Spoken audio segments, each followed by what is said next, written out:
Halldale Manor in Farmingdale will soon be the 26th residential care facility to close in Maine since 2019.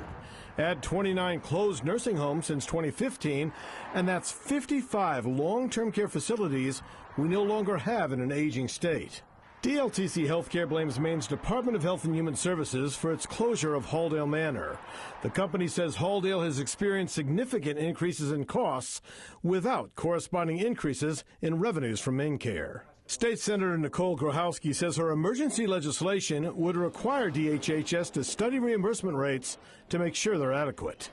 For me, this is a definite priority, especially because long-term care is a service that nearly 70% of older adults are going to need at some point in their lives. Reimbursement rates that don't adequately cover the cost of care. We have an older state, a state that is aging, so the demand is going up, and we also have a problem with labor, so difficulty staffing these facilities. Senator Grohowski's bill would also require DHHS to provide a cost of living increase to help facilities recruit and retain staff.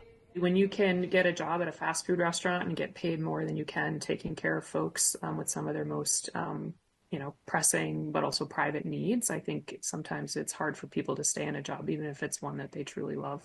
Another bill, if passed, would require DHHS to reimburse nursing facilities the settlements they're owed within 3 months. The head of the Maine Healthcare Association says lawmakers must help long-term care facilities if there's any hope of keeping the ones still open. Unfortunately, though, we're really looking at more closures if nothing's done. DLTC Healthcare says all efforts were made to avoid another closure of a long-term care facility in Maine. But they say DHHS refused to engage in talks or accept any of their alternatives, leaving them no choice but to close. In Farmingdale, Brad Rogers, CBS 13 News.